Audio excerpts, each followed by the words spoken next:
So this Knife Thoughts video is going to be part 2 of a full collection overview update that I've decided to do.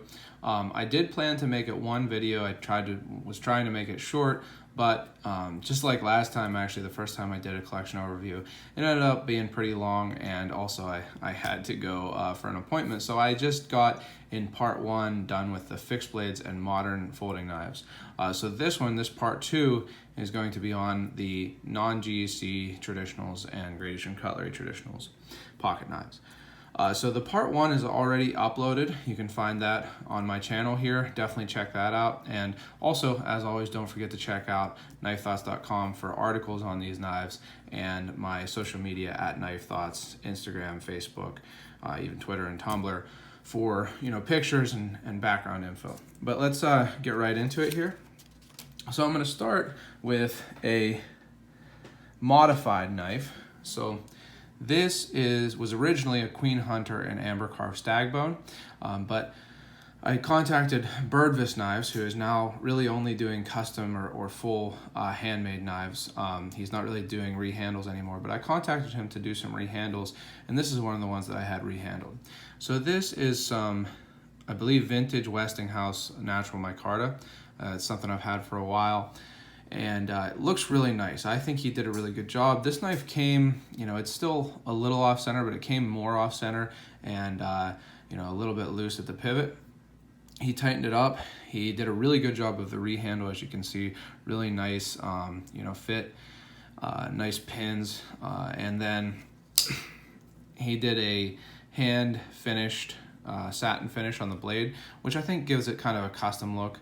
But you can see that it still has the Queen Titusville PA PhD2, which means this is D2 heat treated by Peters Heat Treating.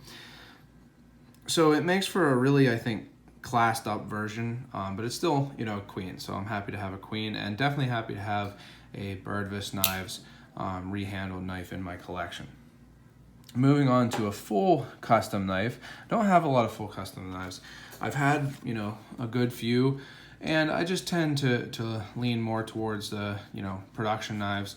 But this one's a really nice one. This one is actually one that Jeffrey Mitchell made, so J Mitchell Custom Knives. You can contact him if you're interested in his knives or in getting one made. He makes a lot of nice knives, and he's been doing some cool kind of styles recently. But this is one that I actually had made to my specifications. We talked back and forth about what I wanted, and it's kind of, I think, like a spear point classed up version of a Sod Buster or a work knife or peasant's knife.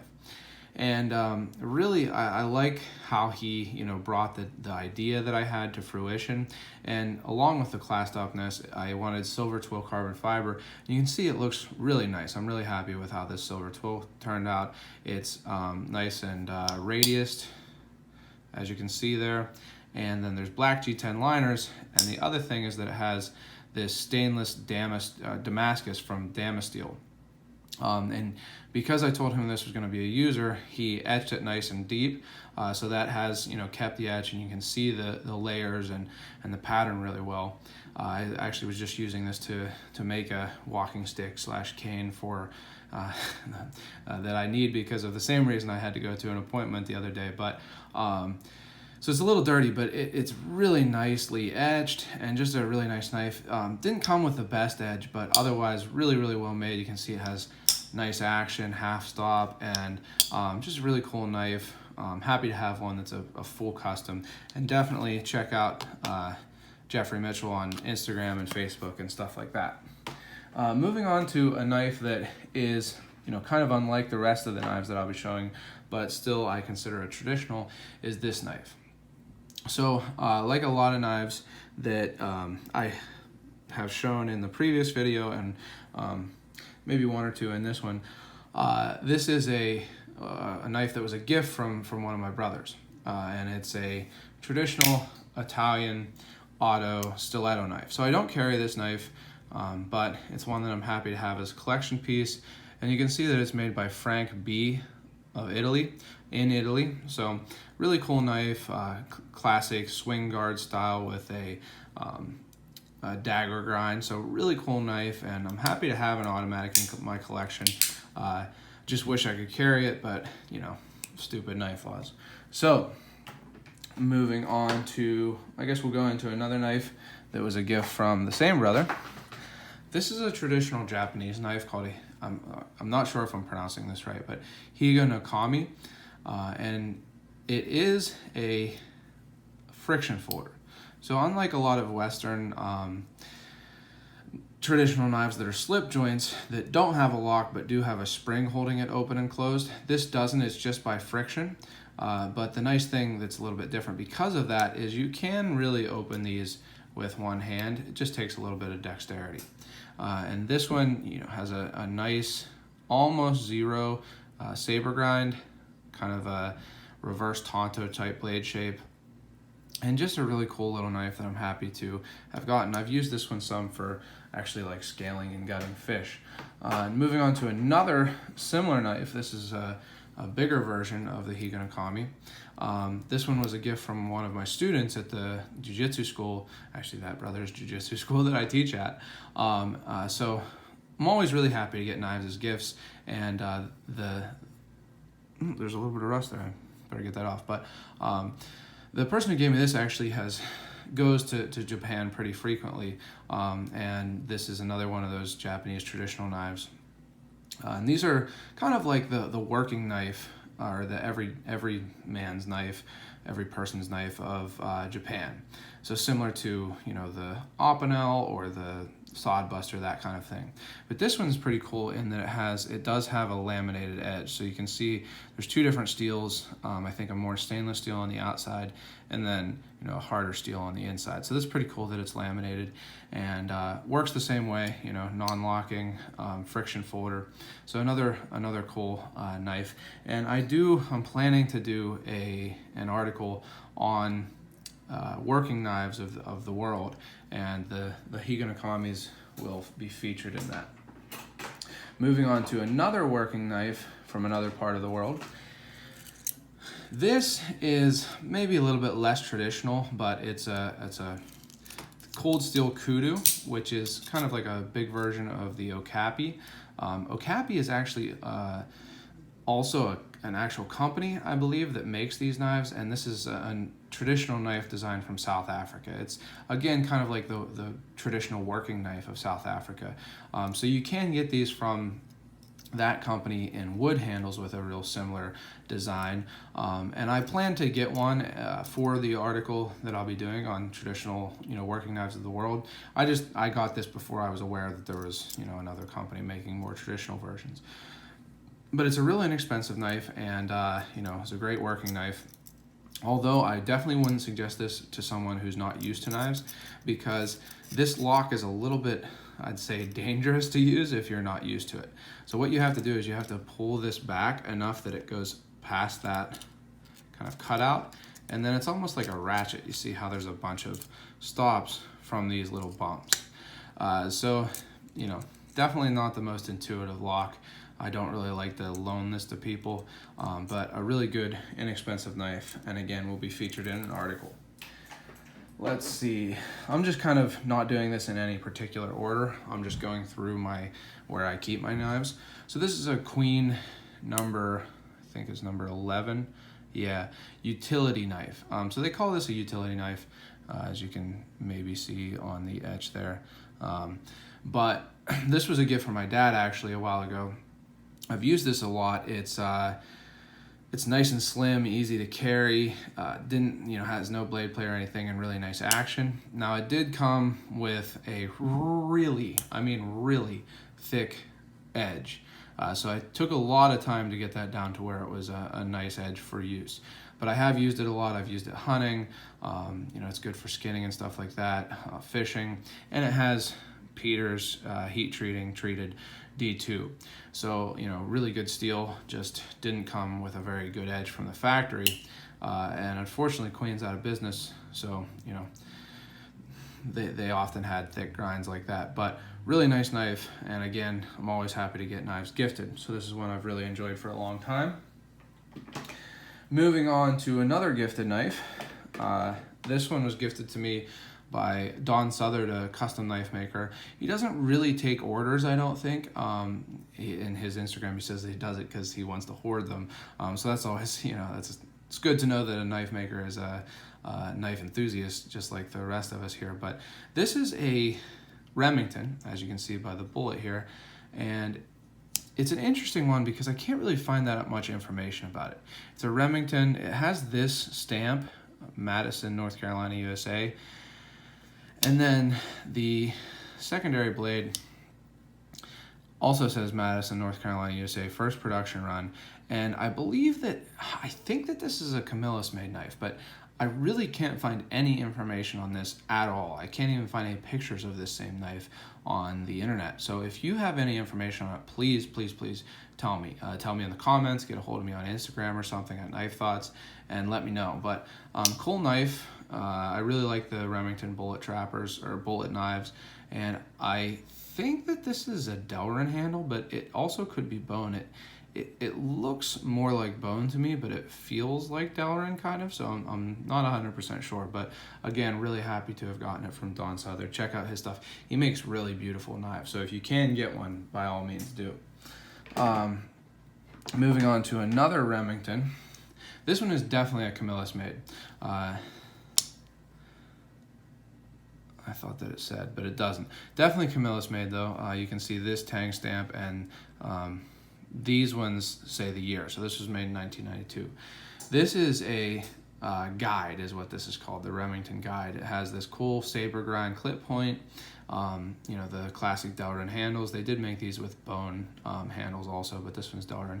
And you can see it's a lockback, but it's one cool thing about this knife is that the lockback's back is kind of interesting. Rather than there being a spring running along with the back spring, the spring is actually inside this handle, and that little notch there is the spring. So when you press, that's what's pressing on the lock bar upward to keep it pushing downward on this side. So it presses up on this side of the spring, the lock bar spring, and that pushes the lock bar down into the tang of the knife. And then, you know, when you press this, that's what creates the resistance. So kind of a cool lockback, not one that I've seen a lot. And this one was actually sent to me from Northern Knives, knife dealer in Alaska that has a lot of these cool vintage knives. So check out northernknives.com. There'll be another one or two that they sent to me. So I'm planning to do an article on Remington knives, trying to gather history and stuff like that. So keep an eye out for that.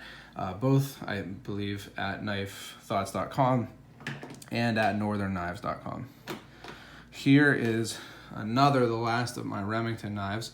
This is actually the first Remington that I got. I got it from my wife's uncle.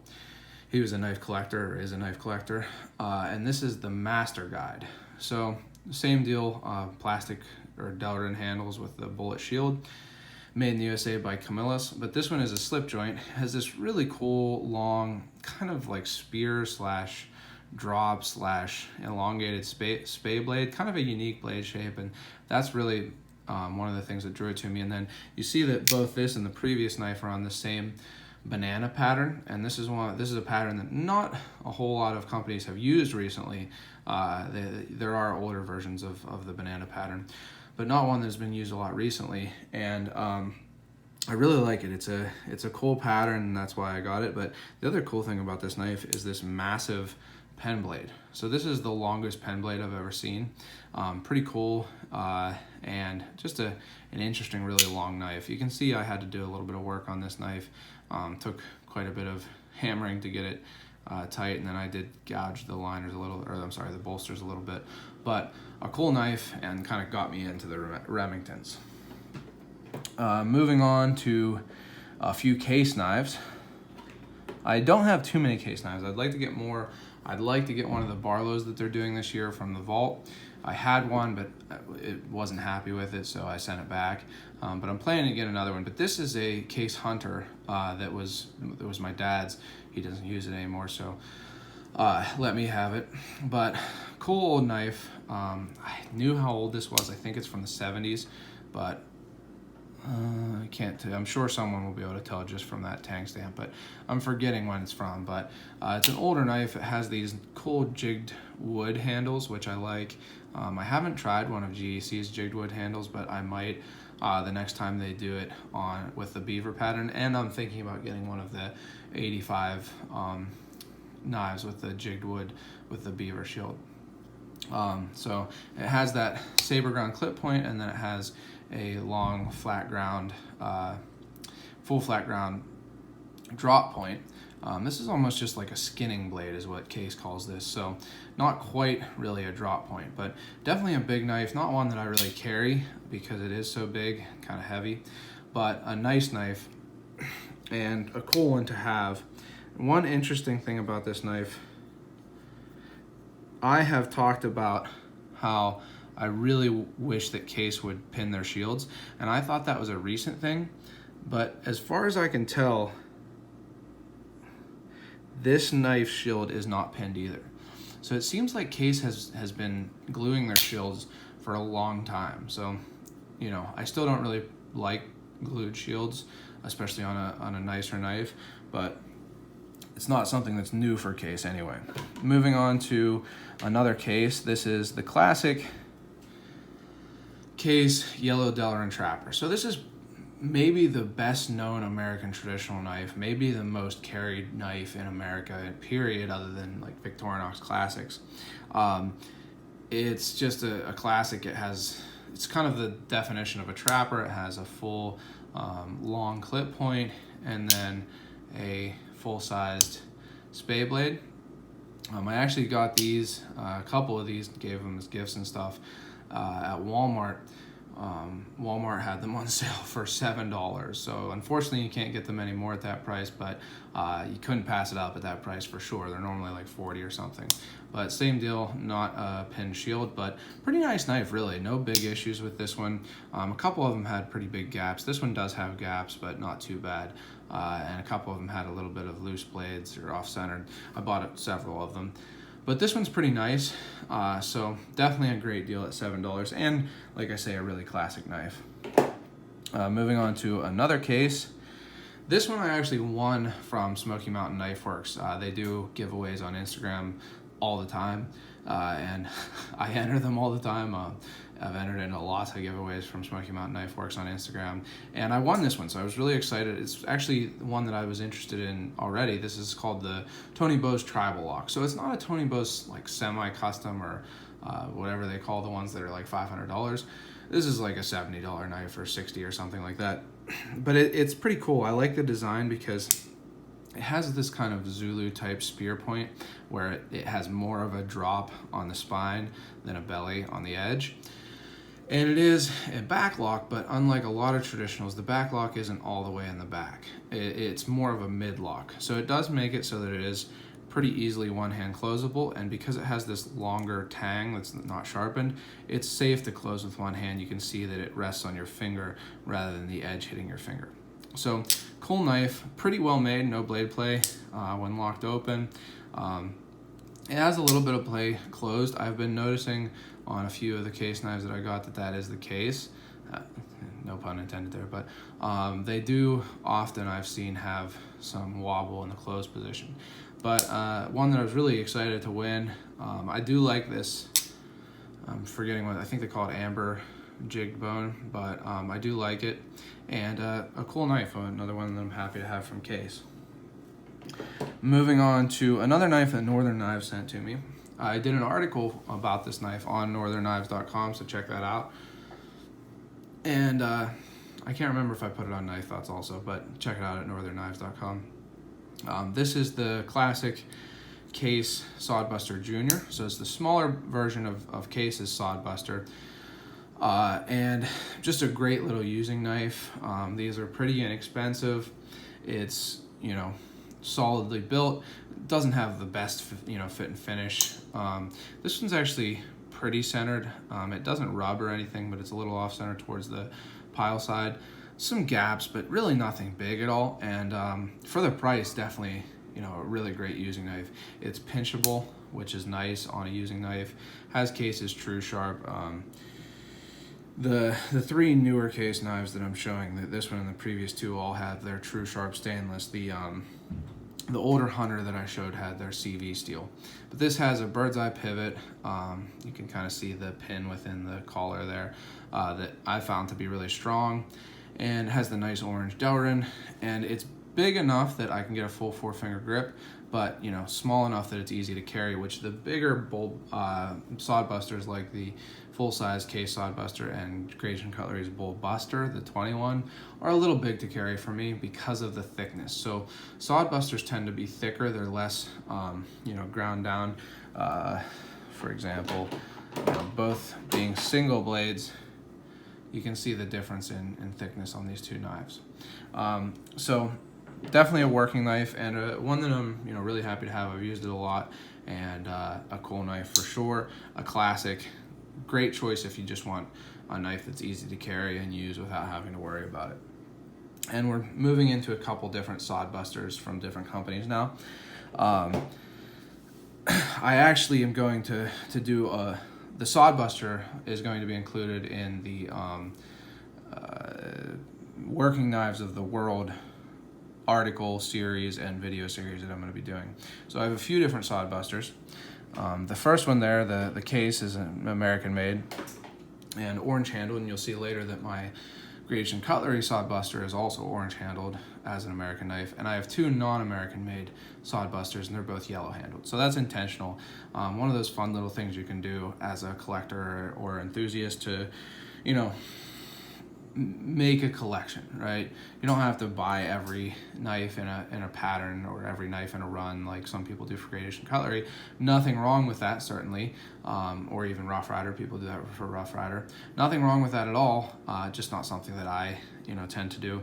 But you can do things like matching colors and stuff like that. So this is an AG Russell. It's a little dirty, actually. I think my wife used this for something recently.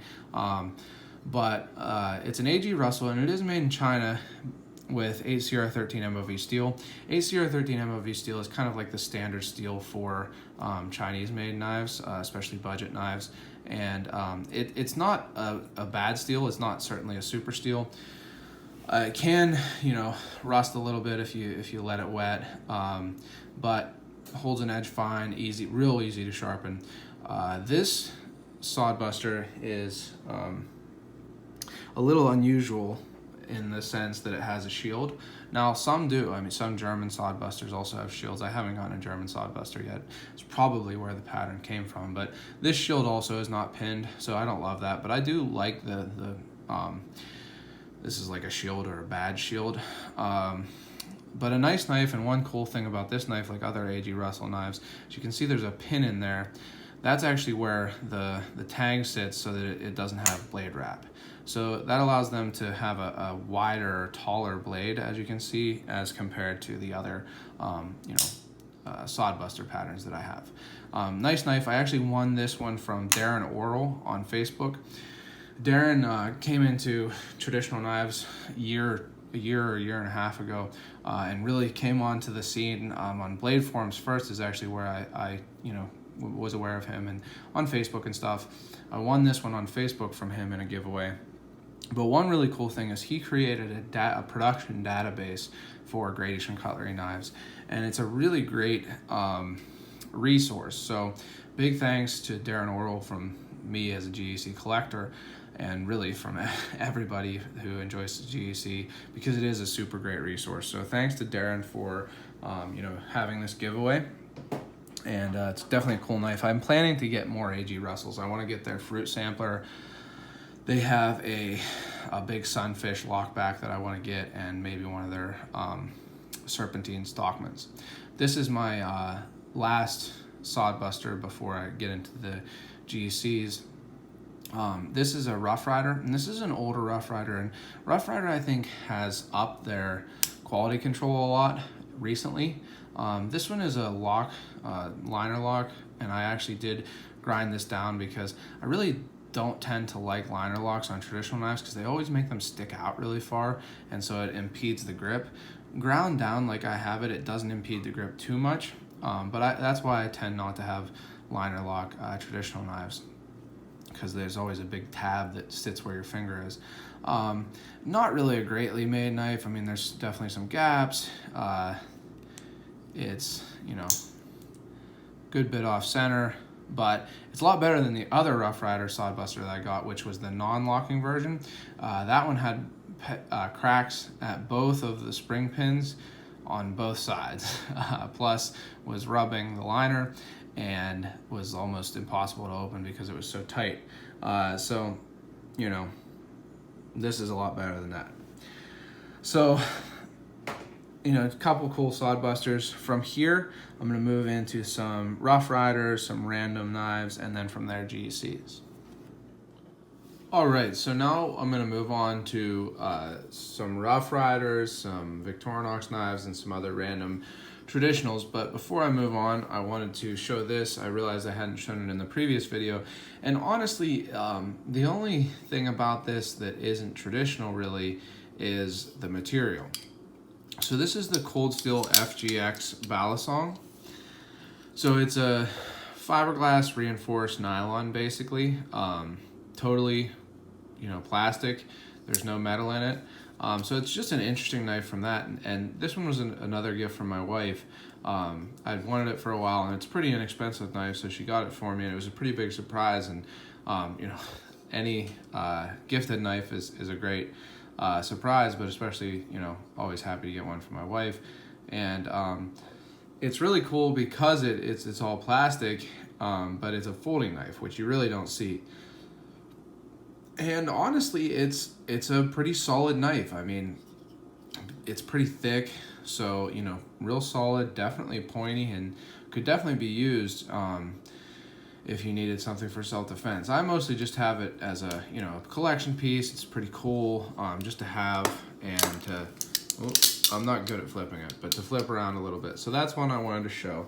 And now I'll move on to the Rough Riders. So we'll start with this one. This is a nice little Rough Rider mini Barlow, smooth natural bone, and this is a really nice knife. I got this for super inexpensive, less than they were originally. These are not really available, I don't think, anymore, these mini white bone ones. They do have the normal size Barlow in white bone, and they've done a big Barlow, an extra large Barlow in white bone also. This is a mini. It's actually a little bit smaller than like a GEC 14, so just a little smaller than that. Really easy to carry in the watch pocket, nice action, you know, sits well within the frame. No real big gaps. I mean, there's definitely some gaps, but no blade play or anything. So definitely a cool little knife. Moving on, move through these relatively quickly.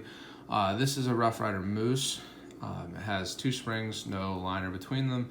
Nice, you know, long kind of Turkish style clip point, and then this interesting spay blade. This is like a skinning spay blade.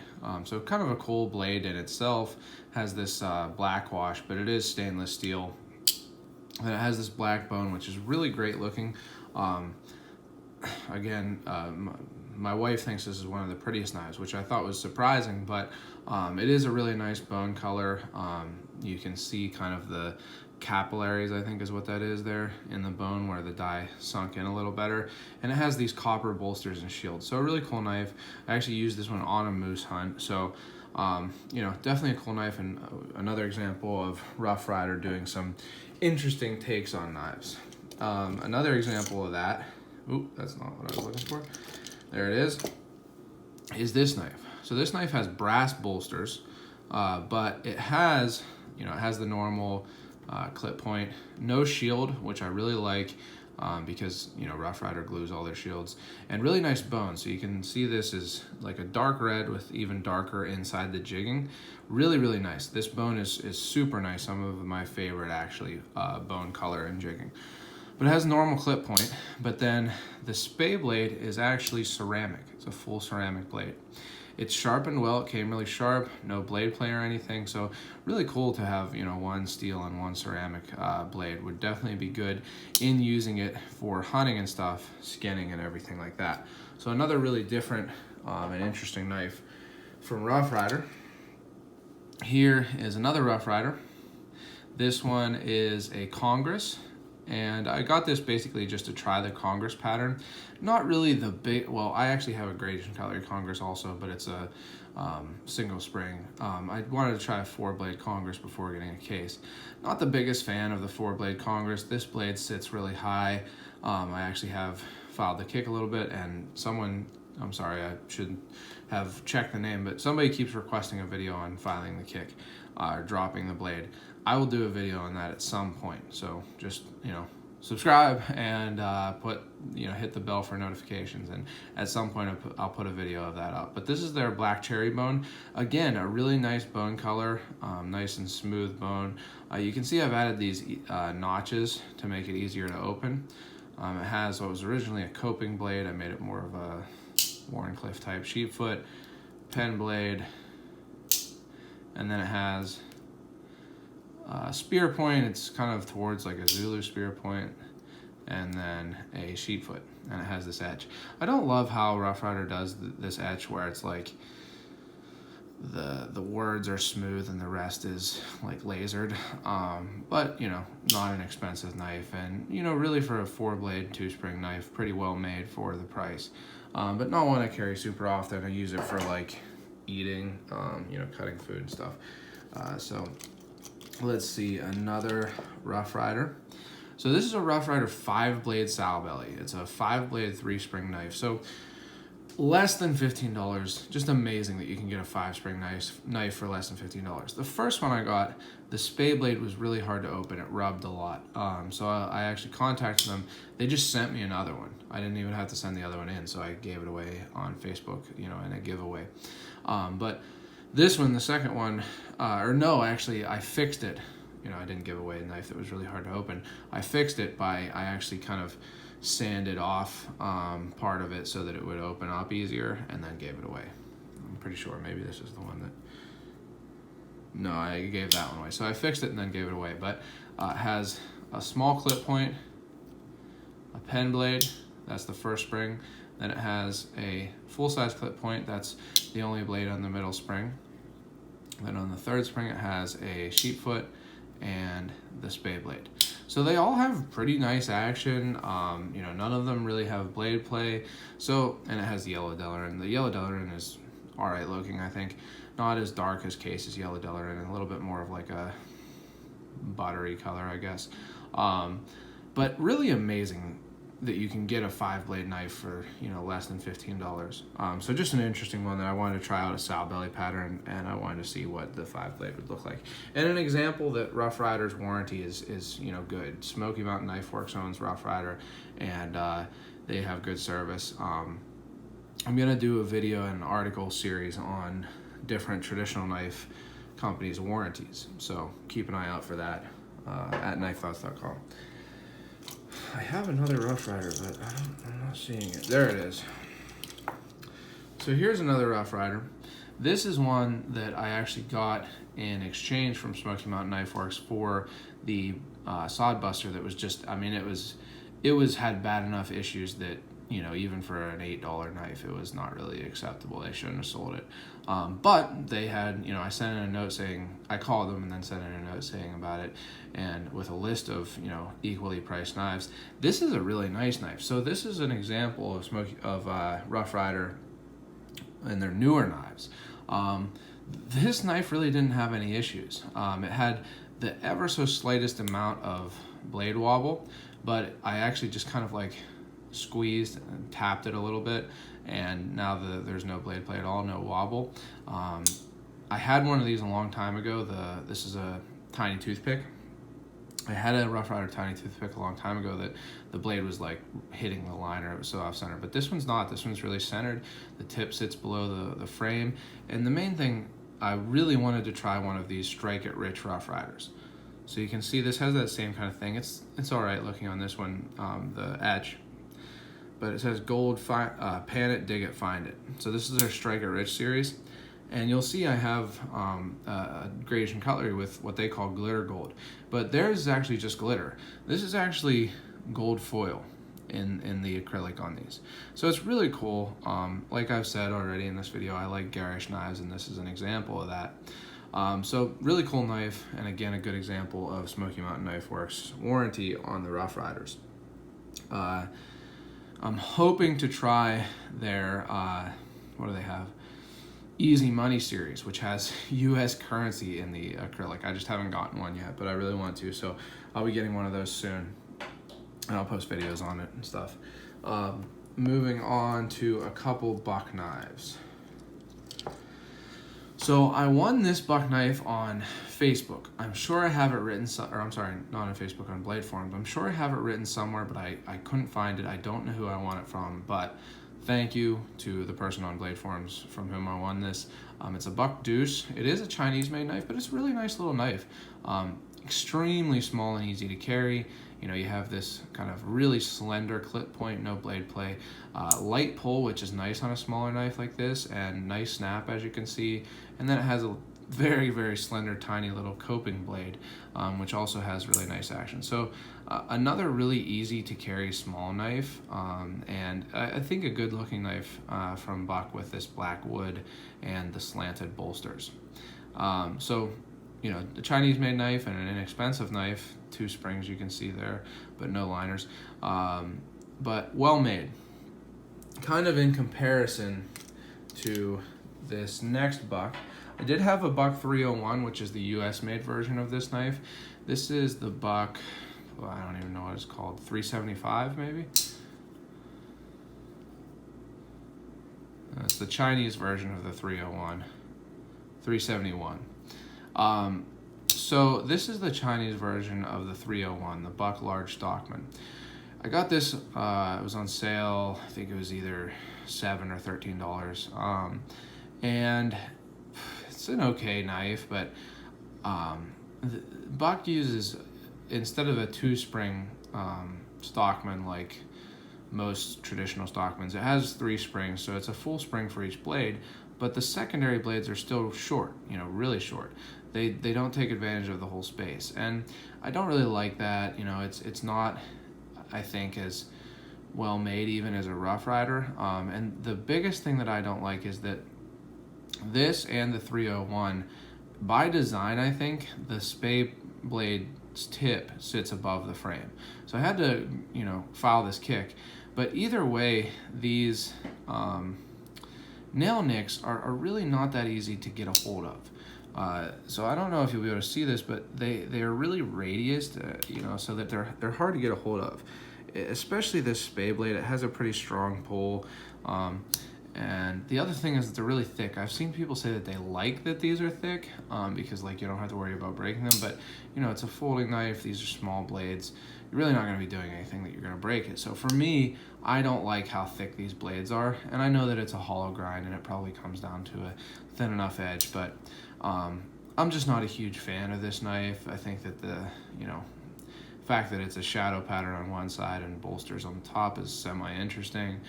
The black and blue G10 is also semi-interesting, but just not a huge fan of it. I've been meaning to do a giveaway on this knife for a while, but honestly what stopped me is that I'd put it in with something else as a giveaway.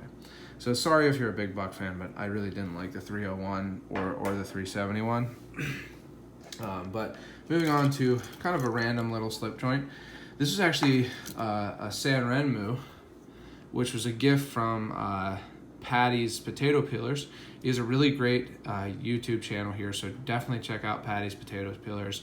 Really nice guy, does a lot of videos, and is a fan of you know, slip joints, and has been getting into GECs. And I just literally a couple minutes ago saw that he got a Shatton Morgan Executive Jack, I think. But this was a gift from him, and it's a really cool little knife. It has this carbon fiber inlay on the aluminum handle, this little cutout to open it up, and an interesting kind of reverse Tonto type or modified Warncliffe blade shape. So a cool little one that was a gift, and as always, like I said a bunch of times already, I really appreciate when people give me knives. So check out Patty's Potato Peelers. Moving in to my Swiss Army knives. Well, this is weird. I didn't know that I had 2 of these. I don't know if I picked up someone else's, or if they multiplied in my bag. But I didn't actually know that I do these tie-dye ones. Anyway, classic. I've had, of course, lots and lots of these, as pretty much everybody has. The Victorinox Classic is called a classic for a reason. Super easy to carry, has the little blade, has a screwdriver and nail file, has the scissors. If you haven't had one of these, get one. They are inexpensive, $10 to $15. Victorinox has super consistent quality, has with the tweezers and the toothpick, so you really can't beat it, and it's about the easiest knife to carry. Throw it on a keychain, and they can go pretty much everywhere. So these are classic, and they are the classic. And I have a couple other of those also. Let's see, got this all on here. So this was a gift from Dave, who I spoke about in the other part of this, the part 1 of this collection overview. But this is the Victorinox Picnicker. It is a locking, it's a larger, Victorinox Swiss Army knife. It is a locking knife. Oops, that was one of those classics. And it's interesting because this liner lock that it has goes the opposite way that most modern liner locks go. So you don't push it away from you, you actually pull it toward you like that to close it. So it is a 2-hand closed knife, but it's interesting to have that locking mechanism. I would prefer that it was on the other side to make it easier to close, but not a big deal. This blade is nice and long, you can get a lot of blade out of it. The other thing with this lock is that I've always found it weird that the Swiss Army knives, the Victorinox knives, they often have this can opener and small, screwdriver, and then a bottle opener and large screwdriver, and usually the can opener doesn't lock, but the bottle opener does, which, maybe that's because, you're using the bigger screwdriver for prying or more, strenuous tasks, but you would think that the can opener, being that it has an edge, would be what would need the lock. But either way, this locks. You can unlock it like that, and then it has a wine bottle opener and a reamer / awl, and it does have the tweezers and toothpick. So good for picnicking for sure. I used to keep this in my bag fanny pack actually, that I carry all the time, because I take canned food sometimes to work and stuff like that. But cool little knife, and again, thanks to Dave for that. Moving on to the Victorinox Alox Farmer.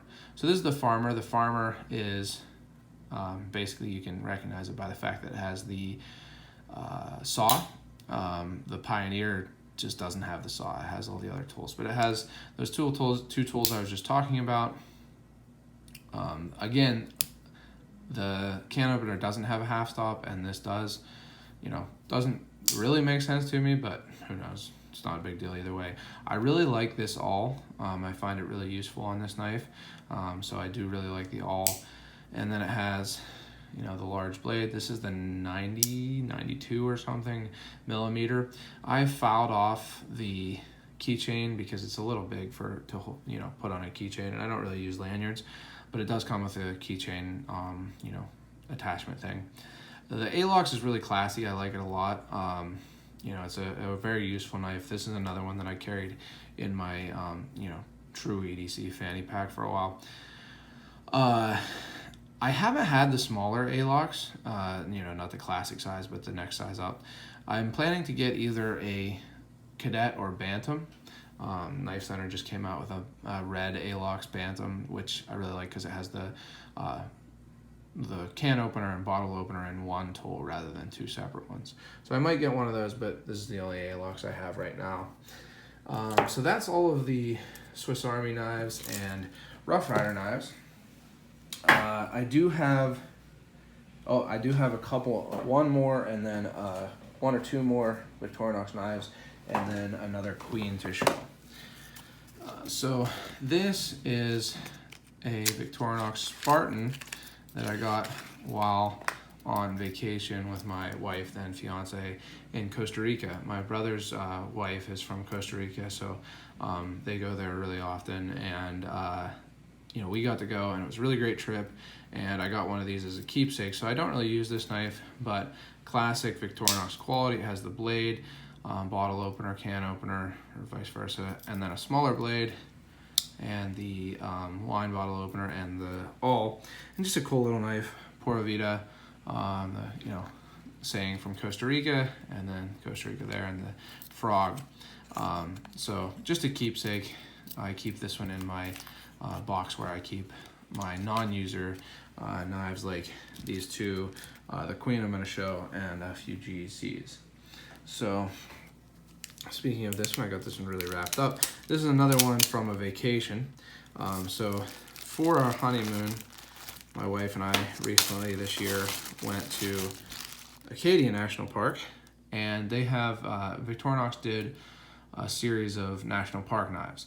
We've also been to Shenandoah, and I'd like to get the Shenandoah one. I just haven't gotten it yet, but I got this while I was on that trip. I carried it on the trip and used it some on the trip. It's just another classic. Has the, you know, lighthouse, and then Acadia National Park. But I don't use it now just because it's more of a keepsake. So that's another one that I don't really use, but you know, I like to keep. And finally, one more queen before I get into my gradation cutlery knives, which I'm sure some of you have been waiting for. But this is an extremely nice knife. I got this from one of the other members of the Allegheny Mountain Knife Collectors Association, Allegheny Mountain Knife Club. It's a Queen abalone number 41, and this is about as good as it gets. There's really no issues with this knife. It's Peter's heat treating D2. The fit is incredible, no gaps anywhere really. Kind of looks like a gap there, but you can't see the light through that. Really great action. Beautiful, beautiful abalone. And this is not the looking glass abalone, which some GECs are looking glass, some are not. The abalone is throughout the acrylic on this handle. So really, really nice. Got it from you know, one of the club members who has taught me a lot about a knife since I've been in that club for a great deal. So I really appreciate that. And Dawn and or I'm sorry, it wasn't Dawn, it was JP. So I really appreciate that, and it's one that I plan to keep in good shape because, you know, again, unfortunately, Queen is out of business, and this is a great example of how well they could make knives when they were doing it the right way. So that's a Queen and one of my non-users. All right, so I finished up my non-GEC traditionals, and I had to stop filming because there was some loud talking going on in the apartment below me. But I realized also that I was already at almost 50 minutes of video on just the non-GEC traditionals, and or maybe almost 40. And I don't know if I should make it's probably going to be over an hour if I include the GECs in that also. So I'm actually going to split this up into 3 parts. So the first part that I already uploaded, so check that out on my channel, is the fixed blades and moderns. And then this part 2 is my non-GEC traditional pocket knives. And part 3, which will be coming soon, is my Great Eastern Cutlery pocket knives. So again, I intended this to be 1 video, but it's turned into 3. So certainly more than I meant it to be, and I thank you all for staying along with me, but definitely subscribe to my channel, hit the bell for notifications so you do get notified when I post the part 3 with the GECs, and as always, thanks for watching, and don't forget to go out and do good.